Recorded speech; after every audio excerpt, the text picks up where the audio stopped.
का सवाल है। सामाजिक न्याय की बात आपने इस पर लिखा है।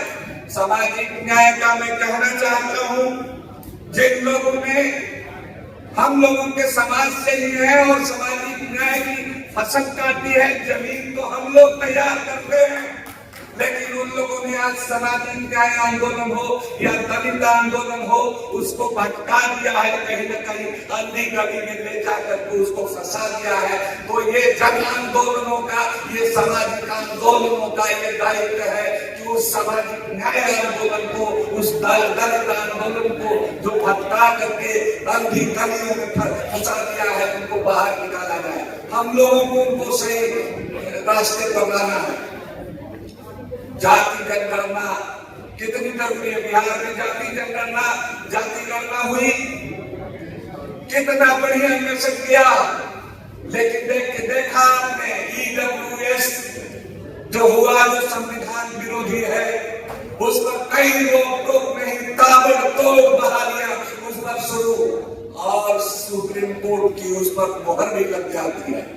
लेकिन वहीं पर बिहार जाति जनगणना को रोक दिया जाता है, रद्द कर दिया जाता है न्यायालय द्वारा।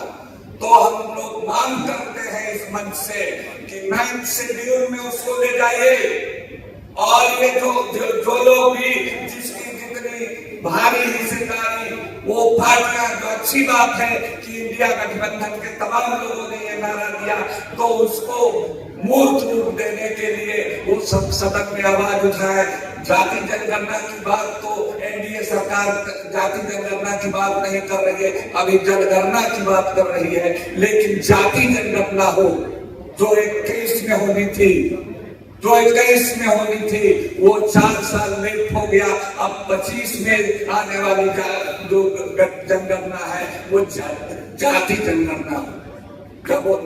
जब मैं पार्लियामेंट का मेंबर था 2009 में 18 दिसंबर को हमने जाति जनगणना कराने का सवाल राज्यसभा के अंदर उठाया, लेकिन मैं अफसोस के साथ कहना चाहता हूं कि स्पेशल मेंशन के जरिए उठाया, लेकिन कई लोग हो गए उसमें पिछड़ी जाति के लोग भी, लेकिन एक आदमी ने भी हमारे उस प्रस्ताव का समर्थन नहीं किया। यूपीए 2 की सरकार थी, एक आदमी ने भी उसका समर्थन, हाथ उठा करके भी समर्थन नहीं किया। जब 2010 में जब शरद यादव जी उस समय हयात से थे, लोकसभा के मेंबर थे, उन्होंने मिल करके शरद मुलायम सिंह जो हयात से थे उस समय, उन्होंने मिल करके और लालू प्रसाद यादव जी, इन लोगों ने मिल करके उठाया, तो पूरे पार्लियामेंट में कंसेंसस बना और तब सिद्धांत रूप में माना गया। लेकिन 11 में जनगणना में भी वारंगा लगा दिया गया। राष्ट्रपति मरहूम हो या कौन लोग हो, उन लोगों ने क्या वारंगाबाजी की ये देखा, उसका आंकड़ा नहीं मिला, जो भी आंकड़ा था वो नहीं मिला।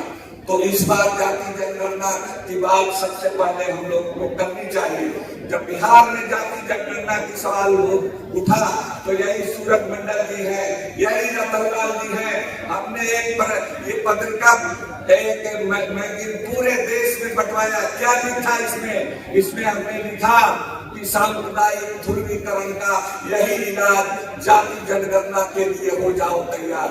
दूसरा नारा हमने दिया, दलित पिछड़ा एक समान, हिंदू हो या मुसलमान, ये नारा दिया। और देश भर में तो जाति जनगणना तो हुई, बिहार में जब पिछले साल जाति जनगणना, उससे पहले ये पत्रिका निकाल करके और देश भर में बांट करके अलग लगा करके बिहार में कराया, उसका परिणाम सामने आया, बढ़िया परिणाम आया। अब उसको 9th शेड्यूल में जोड़ करके उस परिणाम को बचाने की जरूरत है। तो भाइयों, हम 2 बात कहना चाहते हैं। हमको मुसलमान अल्पसंख्यक कहा जाता है, लेकिन एक बात जान लीजिए कि हिंदू में जितनी जातियां हो, चाहे दलित हो, चाहे पिछड़े हो, चाहे सवर्ण हो, अपनी सामान्य कोटि के लोग लोग हैं, हमारे यहाँ या आदिवासी है, हमारे यहाँ ये तमाम जातियां हैं। इसीलिए हमने शब्द निकाला है पसमानदा। मोदी जी पसमानदा कह करके रट रट करके आंध्र प्रदेश से शुरू किया, हैदराबाद से, भोपाल में कहा, दिल्ली में कहा और बहुत रट लगा रहे थे, लेकिन अंत में आकर हिंदू और मुसलमान की बात करने लगे। तो हम अपने को अकलियत नहीं कहते, अल्पसंख्यक नहीं कहते, हम अपने को बहुजन कहते हैं। पसमानदा का मतलब ही बहुजन होता है। अगर बल्ला साहब की जमात में पसमानदा को समझिए तो वो बहुजन हुआ। अगर कार्ल मार्क्स और लेनिन की जुबान में कहिए तो वो सर्वहारा हुआ। अगर गांधी बाबा के जबान में कहिए तो वो समाज का अंतिम आदमी हुआ। वही है पसमानदा। तो इस भेद को इसीलिए हमने कहा कि जाति जनगणना एक ऐसी चीज है कि इस वो बैलून में जो उड़ाया गया है इसमें छेद कर देगा, तो इसको टारगेट करके हम लोगों को ये करना चाहिए। और देखिए मुसलमान और पसमान जो मॉब लिंचिंग होती है, जो बुलडोजर चलता है, वो खुशहाल अगले मुसलमानों पर नहीं चलता है। ये चलता है तो एक आधा % ज्यादा तक पसमानदा मुसलमान ही उसके शिकार होते हैं। लेकिन हमको खुशी की बात, दुख है हमको कि इस निजाम में भी जबकि एक अपोजिशन बहुत मजबूत फोर्स बन के उभरा है और उसमें इन सामाजिक आंदोलन के लोगों की बहुत भूमिका है। हम लोगों ने सारे बीजेपी पार्टियों को जिस रोग जितना हो सकता था मदद किया, लेकिन हमारे लोग अभी भी मॉब लिंचिंग हो रही है, हमारे लोगों को मॉब बुलडोजर चल रहा है, कोई आवाज नहीं उठ रही है। तो दो शेर पार करके एक अपोजिशन के लिए और एक रूलिंग पार्टी के लिए ये 5 किलो अनाज दे देंगे। तो हमने अपने लोगों से कहा कि देखो 5 किलो अनाज पर भागना मत। और खुशी की बात है कि हमारे लोग नहीं भागते हैं। अगर भागते हैं तो ये सर्वे है ICSBS के, वो आगे बढ़े हुए एलिट मुसलमान गए हैं, वो सब कुछ गए हैं। तो हम अपने लोगों से हमने कहा अमीर शहर की हमदर्दियों से बच के रहना, अमीर शहर की हमदर्दियों से बच के रहना। ये सर से बोझ नहीं, सर ही उतार लेते हैं, सर ही उतार लेते हैं। ये थोड़ा बहुत लॉलीपॉप दिखा करके और हिंदू में और पिछड़ों में, दलितों में, आदिवासियों में उनका वोटिंग लगा करके उनको मिनिस्टर का पद दे करके, टिकट कुछ दे करके उस लालच में मत पड़ना।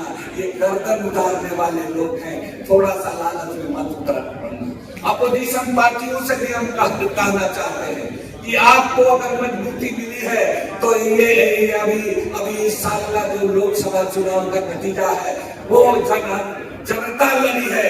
अपोजिशन ठीक है कि हम लोगों ने अपोजिशन पार्टियों को जिताया है, इंडिया गठबंधन को, लेकिन जनता लड़ी है और इन पार्टियों से और इन संगठनों से आगे बढ़ करके जनता बीजेपी RSS के खिलाफ लड़ी है और तब इतनी कामयाबी मिली है। तो हम उन लोगों से भी कहना चाहते हैं कि तब हम लोग मारे जा रहे हैं, मारे जा रहे हैं, बुलडोजर चल रहा है, तो आप चुप क्यों हैं जनाब?